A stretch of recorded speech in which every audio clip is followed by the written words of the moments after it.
जब पार्लियामेंट का इलेक्शन हुआ, धूलिया पार्लियामेंट में मालेगांव आता है, तो बीजेपी को बड़े पेट में दर्द हुआ कि मुफ्ती इस्माइल ने ऐसा कौन सा वजीफा पढ़ के फूंक दिया कि बीजेपी का सिटिंग एमपी हार गया।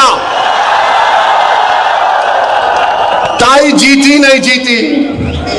जीती ना, आपने भी दिया ना आपने ताई को। मुफ्ती इस्माइल कहां खड़े थे और ये कहां खड़ा था? किधर खड़े थे दोनों? दोस्तों, आज सुनने वाले हैं असाउद्दीन ओवैसी साहब का बयान। तो आप लोग भी इस बयान को शुरू से लास्ट तक जरूर सुने। मुसलमानों के लिए उनका बहुत बड़ा पैगाम है। तो आप लोग से रिक्वेस्ट है, प्लीज़ आप लोग इस वीडियो को शुरू से लास्ट तक जरूर देखें। अस्सलाम वालेकुम रहमतुल्लाहि व बरकातहू। क्या हाल चाल है? उम्मीद करता हूँ खैरियत से होंगे। आप सभी लोगों का एक और नई वीडियो में खुशामदीद। चैनल पर पहली बार आए तो प्लीज़ चैनल को सब्सक्राइब करके बेल आइकन प्रेस कर ले, ताकि आने वाली हर वीडियो का नोटिफिकेशन आप लोग के मोबाइल पर पहुंचता रहे। चलते पहले असाउद्दीन ओवैसी साहब को सुन लेते हैं, गुफ्तगू बरकरार रहेगी। मेरे भाई, अब देवेंद्र फडणवीस बोल रहे मालेगांव सेंट्रल में और जिहाद हुआ, धर्म युद्ध हुआ। देवेंद्र फडणवीस को नहीं मालूम, क्योंकि वो फडणवीस है। वो अपने आप को बड़ा समझते और मालेगांव की जनता को नीचे समझते। सुनो फडणवीस, तुम बड़े नहीं हैं, ना मैं छोटा हूं, मैं तुम्हारे बराबर हूं बाबा साहेब अंबेडकर के संविधान के लिहाज से। तुम्हारे दिमाग में जो फितूर है ना कि मैं फडणवीस हूं, ये ओवैसी और ये मुफ्ती इस्माइल, ये अब्दुल मालिक है, वो गया जमाना। वो जमाना नहीं रहा कि तुम ऊपर बैठेंगे मैं नीचे बैठूंगा। हाँ, ये जो ऑटो का निशान लेकर आया है फडणवीस, वो तेरे पास नीचे बैठता होगा, मगर हम तेरे सामने, मोदी के सामने झुकने वाले नहीं है, ना मालेगांव की जनता झुकने वाली है। अब फडणवीस ने क्यों कहा? फडणवीस को तारीख नहीं मालूम। फडणवीस को हम जरा हिस्ट्री पढ़ाते हैं। फडणवीस सुनो, 1818 में यही मालेगांव था। मालेगांव के किले में मराठा और अंग्रेजों की जंग हुई। उस मराठाओं की फौज में मालेगांव के गयूर मुसलमान थे, जिन्होंने अंग्रेजों से खूब मुकाबला किया। 30 मुसलमान शहीद हुए मराठाओं की फौज में, और अंग्रेजों ने 36 बंदूक, तोप, 800 गोला बारूद और 35,500 गन पाउडर इस्तेमाल किया 1818 में। फिर 1921 में फडणवीस, सुनो, 1921 में नॉन कोऑपरेशन मूवमेंट हुआ, तो मालेगांव के सरफिरे लोगों ने 47 में आजादी मिली। मालेगांव के लोगों ने कहा, 1921 में कहा कि अभी हम अंग्रेजों का परचम किले से निकालते, अंग्रेजों के परचम को निकालकर फेंक दिया। फडणवीस को नहीं मालूम, उनके पेट में दर्द हो रहा है, क्योंकि फडणवीस तुम्हारे पूर्वज नहीं थे, वो मुफ्ती इस्माइल अब्दुल मालिक के पूर्वज थे, जिन्होंने 1921 में झंडा निकाल दिया। तुम्हारे साथ तो वो शख्स बैठा हुआ है, तुम्हारे साथ फडणवीस वो शख्स बैठा हुआ है, तुम उसको मदद कर रहे हो, तुम उसको पनाह दे रहे हो, जो मालेगांव के जनता के घरों में, दीवारों में, दिलों में तोड़ना चाहता है, घर घर को बांटना चाहता है। और हमारे बुजुर्गों ने 1921 में फडणवीस अंग्रेजों के झंडे को निकाल दिया। और फडणवीस मरने वालों के नामा क्या थे? सुलेमान शाह, इस्राइल अल्लाह रखा, शाबान भिकारी, बुद्धू फरीदास, अब्दुल गफूर, अब्दुल्ला खलीफा और मोहम्मद हुसैन को अंग्रेजों ने जेल में टॉर्चर करके मार दिया। फडणवीस, क्या तुमको तकलीफ इसलिए हो रही है कि तुम्हारे ऊपर के लोग कोई नहीं थे, ये हमारे लोग थे पूरे? मालेगांव सेंट्रल, मालेगांव सेंट्रल, फडणवीस की जबान से क्या निकला? मालेगांव निकला नहीं निकला? निकला नहीं निकला मालेगांव? क्या कहा? और जिहाद, क्या कहा धर्मयुद्ध? तो फडणवीस ने क्या किया?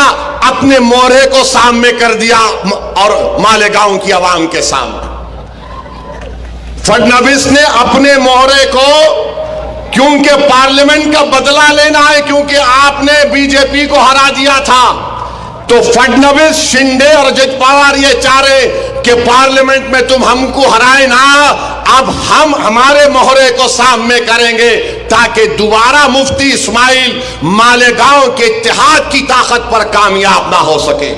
समझ में आई मेरी बात? नहीं आई तो और बोलो खुल के, और बोलो। अभी 19 मिनट बाकी है, बोल सकता हूं मैं।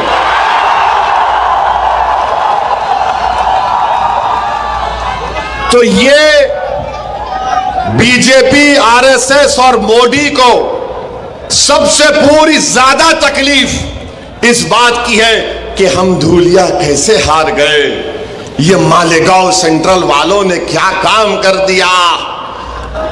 और इसीलिए फडणवीस बोल रहे और जिहाद धर्म युद्ध।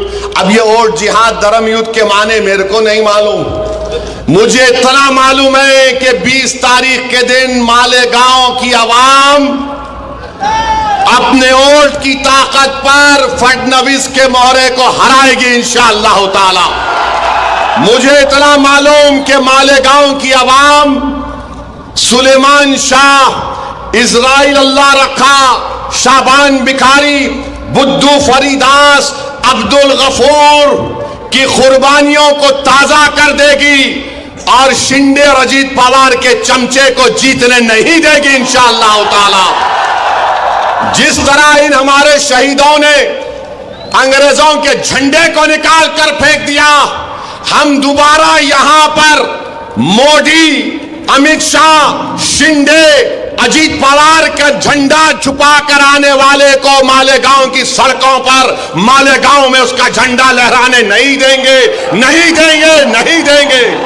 मालेगांव में परचम लहराएगा तो इत्तेहाद का परचम लहराएगा, मालेगांव में परचम लहराएगा तो गुलामाने मुस्तफा का परचम लहराएगा, मालेगांव में परचम लहराएगा तो आशिक रसूल का परचम लहराएगा, मालेगांव में परचम लहराएगा तो वफ की जायदादों को बचाने वालों का परचम लहराएगा, मालेगांव में परचम लहराएगा तो दरगाहों को आबाद करने वालों का परचम लहराएगा, मालेगांव में परचम लहराएगा तो दिलों को मिलाने वाले का परचम लहराएगा, बांटने वालों का परचम नहीं उठेगा, नहीं लहराया जाएगा इंशाअल्लाह। अब आपको फैसला करना है कि मुफ्ती इस्माइल को इस बुनियाद पर आपको वोट देना है। तुम क्या मोदी को कामयाब करोगे या मुफ्ती इस्माइल को कामयाब करोगे? बोलो। तुम क्या मोदी के एजेंट को कामयाब करोगे या अब्दुल मालिक को कामयाब करोगे? तुम क्या शिंदे को कामयाब करोगे या अपने आप को कामयाब करोगे? तुम क्या अपने आप को कामयाब करोगे या अजीत पवार की मिठाई लाकर बांटने वाले को कामयाब करोगे? यह फैसला मालेगांव की आवाम को करना है। चौथी वजह कि आप क्यों वोट देंगे मुफ्ती इस्माइल को। महाराष्ट्र में एक शख्स ने रसूल अल्लाह सल्लल्लाहु अलैहि वसल्लम की शान में गुस्ताखी करने की कोशिश की। कोई आका की शान में गुस्ताखी नहीं कर सकता, नहीं कर सकता। जिसका साया नहीं उसकी गुस्ताखी कोई कर सकता है। जिसके लिए जमीन और आसमान को बनाया गया उसके लिए गुस्ताखी कर सकता है। जिसका उम्मती सुबह क़यामत तक रहेगा, जब तक कलमा पढ़ने वाला होगा क़यामत नहीं आएगी उस उम्मती का ये मुकाम। तो गुस्ताखी करने की कोशिश किया। ये आसमान की तरफ देखकर कोई थूकेगा तो थूक किस पे गिरता? क्या कोई बोलेगा मैं थूक के चांद की रोशनी को छुपा दूंगा? चांद की रोशनी को नहीं छुपा सकता। अब उसने बका अनाप शनाप बका। किसने एहतजाज किया? जो ऑटो का निशान लेकर आया या इम्तियाज जलील और मुफ्ती इस्माइल ने एहतजाज किया उसके खिलाफ? बोलो, तुम्हारे दिलों से सवाल कर रहा हूं। अगर आपके हमारे दिल में गुलामी है आका की, कमले वाले की, तो मजलिस इत्तेहादुल मुस्लिमीन ने एहतजाज किया। जब एहतजाज इम्तियाज जलील ने ऐलान किया मजलिस इत्तेहादुल मुस्लिमीन की तरफ से, तो लोग समझ रहे थे, ये एजेंट भी समझ रहा था मोदी का, नहीं नहीं पब्लिसिटी के लिए कर रहा है, पुलिस रोक लेगी उसको। जिस दिन जुलूस निकलने का, एहतजाज निकलने का टाइम आया, इम्तियाज जलील ने मुझे फोन किया, असद भाई औरंगाबाद की पुलिस मेरे घर पे आई और बोल रही है कि आप नहीं जा सकते। मैंने कहा इम्तियाज जलील आप कबूल कर लो। इम्तियाज जलील बोले क्या बोल रहे आप? मेरा आसान है, कितने गाड़ियां औरंगाबाद को आ गए? बोले असद भाई कम से कम 5000 आ गए। मैंने कहा वो उन पुलिस के आलादार से आप रिक्वेस्ट करो। ओके सर हम नहीं जाएंगे। हमको मालूम हुआ कि औरंगाबाद में अमित शाह आए हुए हैं, उनके पास चले जाते हम। पुलिस वाले बोले नो नो नो ये नहीं हो सकता। बोले नहीं हो सकता, या तो मैं यहां जाऊंगा या तो बंबई जाऊंगा। ये कहां थे ऑटो का लेके? कहां थे ये? कहां थे ये?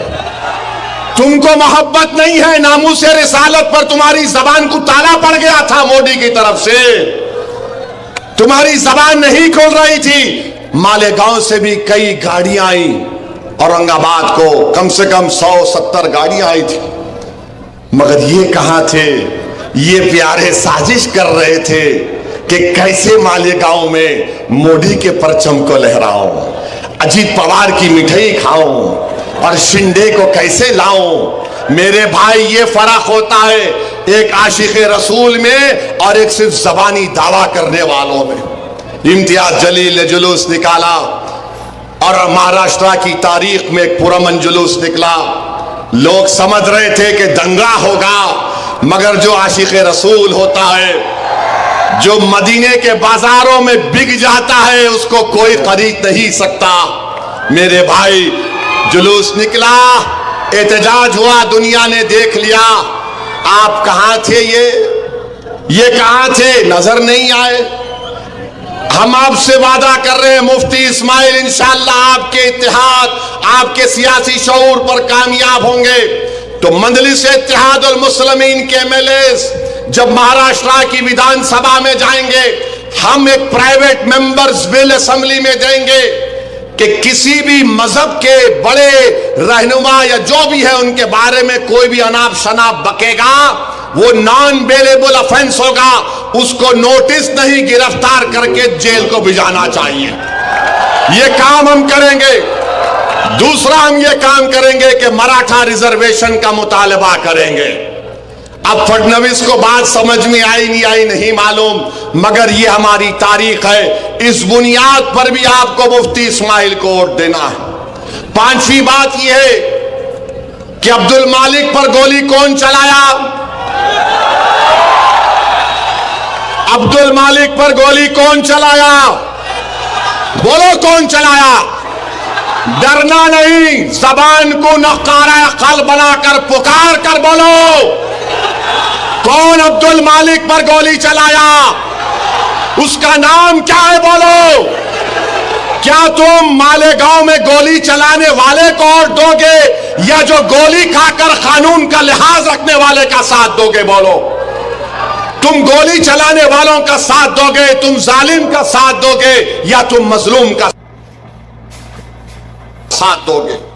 किसका साथ देंगे आप? आप जालिम का साथ देंगे? आप मजलूम का साथ देंगे? आप कमजोर का साथ देंगे? तो इस वजह से भी आपको मुफ्ती इस्माइल को वोट देना। और जो गोली चला रहे हैं, मैं उनसे भी कह रहा हूं भाई साहब, तुमको भी एक दिन मरना है, हम सबको एक दिन मरना है। कोई दुनिया में नहीं मरता जब तक उसका टाइम नहीं आया। मेरी गाड़ी पर भी 6 फीट के फासले से इबलीस की औलाद ने गोली चलाई थी। यजीद के चाहने वालों ने गोली चलाई थी। मैं और यामीन बैठे थे टोल गेट के पास, 4 या 6 गोलियां मारे, ताड़ ताड़ ताड़। खैर हम निकल गए और ये जालिम बोलता कि अरे हम मारना चाहते थे, इन्हें नहीं मरा। अरे मैं तुमको बोल रहा हूं, तुम फिर से कोशिश कर लो, तुम 6 मारे ना 12 मारो। उन्हें नहीं चाहिए तो कुछ नहीं होगा। और ये गोली चलाने वाले सुन लो, तुम मौत से डरते, मौत हमारे लिए हमारी महबूबा है, याद रखो। मैं अब्दुल मालिक के बाप की मौजूदगी में बोल रहा हूं, हम मौत से डरने वाले नहीं हैं। अरे मौत को तो गले लगाना हमारा काम है। 1 साल से इजराइल गाजा में 40,000 लोगों को मार दिया, मगर वहां का बच्चा भी बोल रहा, ले पत्थर, फलस्तीन जिंदाबाद। आप हमको 4 गोलियां अब्दुल मालिक को मार के जख्मी करके, याद रखो जख्मी शेर ज्यादा खतरनाक होता है। मगर इनका मंशा और मकसद क्या है? जो गोली पर भरोसा करते, बैलेट पर नहीं करते, जो गोली पर भरोसा करते, जमहूरियत पर नहीं करते, वो आपके वोट के हकदार नहीं है। याद रखो मालेगांव के गरीबों, याद रखो मेरी इज्जतदार मां और बहनों, तुम चाहे अंसारी हो या दखनी हो या कुछ भी हो, तुम चाहे मुसलमान हो या दलित हो, याद रखो अगर गोली का कल्चर शुरू हो जाएगा तो अब्दुल मालिक पर चली गई, कल तुम्हारी औलाद को मारा जाएगा, कल तुम्हारी बेटी बेवा होगी, कल तुम्हारे बच्चे यतीम होंगे। इसलिए गोली चलाने वालों का साथ हम नहीं दे सकते। जान बचाने वालों का साथ दो, जान लेने वालों का साथ मत दो, कातिलों का साथ मत दो, जिंदगी बचाने वालों का साथ दो। और वो है मजलिस इत्तेहादुल मुस्लिमीन। मुफ्ती इस्माइल को इसलिए आपको वोट देना है, इसीलिए आपको वोट देना है। अब आप बोलेंगे एक और वजह बताओ असदुद्दीन। एक और वजह यह है मेरे दोस्तों, करबला का मैदान है, इमाम हुसैन है, पानी बंद कर दिए, खुद पानी पीते थे। मगर याद रखो तारीख पुकार पुकार कर कह रही है, जिसने इमाम हुसैन का पानी बंद किया आज जमाना उनको भुला दी। आज जो उस वक्त पानी नहीं पियाले रसूल, आज सुबह क़यामत तक दुनिया उनको याद रखती है। याद रखो जालिमों, तुम्हारा जुल्म ज्यादा चलने वाला नहीं है। तुम ये समझ रहे हो कि तुम किसी को डराएंगे, पोस्टर नहीं लगाना, हम ऐसा कर देंगे, जमीन पे कब्जा कर लेंगे। अरे तुम ड्रग्स को मालेगांव में आम कर दिए, तुम ड्रग्स को मालेगांव में आम कर दिए। क्या नाम है उसका? हाँ नहीं, और एक नाम भी है, और एक नाम भी है।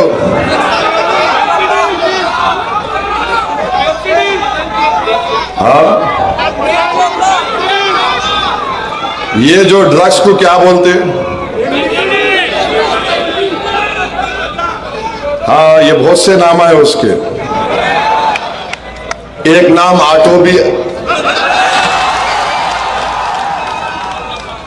मालेगांव में आप देख लीजिए ड्रग्स कौन आम कर रहा है। पुलिस जानती है कि ड्रग्स का कारोबार करने वाले कौन हैं। बच्चों की जिंदगियां बर्बाद कर रहे हैं, बच्चों को बर्बाद कर रहे हैं। तो जो शख्स नामूस रिसालत में आगे नहीं बढ़ा, जो शख्स यजीदियों की तरह बिहेव कर रहा है, गोली चलाने वालों का साथ दे रहा है। जो शख्स वक्फ की जायदादों को खत्म करने वालों का साथ दे रहा है। और याद रखो, ये जो आका की शान में गुस्ताखी किया कमली वाले की, अब बात जहन में आई कि मेरे अजीज दोस्तों और बुजुर्गों, जो रसूल अल्लाह सल्लल्लाहु अलैहि वसल्लम की शान में गुस्ताखी करता है, हदीस में आया कि वो वलदुर हराम होता है। वलीद बिन मुगीरा, इसकी ऐब आका ने बयान कर दिए थे।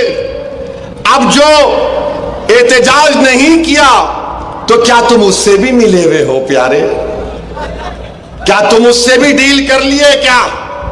तो मेरे अजीज दोस्तों और बुजुर्गों, हम आपसे अदबन गुजारिश करने आए हैं कि 20 नवंबर के दिन आपको मुफ्ती इस्माइल साहब कोट इसलिए भी देना है जो मालेगांव के हर मजहब के मानने वालों को साथ लेकर चल सके, जो मालेगांव के हर मसलक के लोगों को साथ लेकर चल सके, जो मालेगांव के हर फिरके के लोगों को साथ लेकर चल सके, जो मालेगांव के दिलों को जोड़ने का काम कर सके, जो मालेगांव के इख्तलाफात को कम करने का काम कर सके।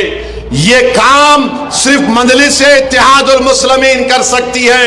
ये शिंदे, अजीत पवार और मोदी का एजेंट नहीं कर सकता। ये सुनो मेरी बात को, अगर ये लोग अपनी साजिश में खुदा ना खास्ता लाखों बार कामयाब हो जाएंगे, ये हमारे घरों की दीवारों को तोड़कर रास्ता बना लेंगे। ये तुम्हारे घरों की दीवारों को तोड़कर रास्ता बना देंगे। मुफ्ती इस्माइल मंजलिस कामयाब होगी तो तुम्हारे घरों की दीवारों का तहफ्फुज होगा, तुम्हारी बुनियादें मजबूत होंगी, इख्तलाफात कम किए जाएंगे।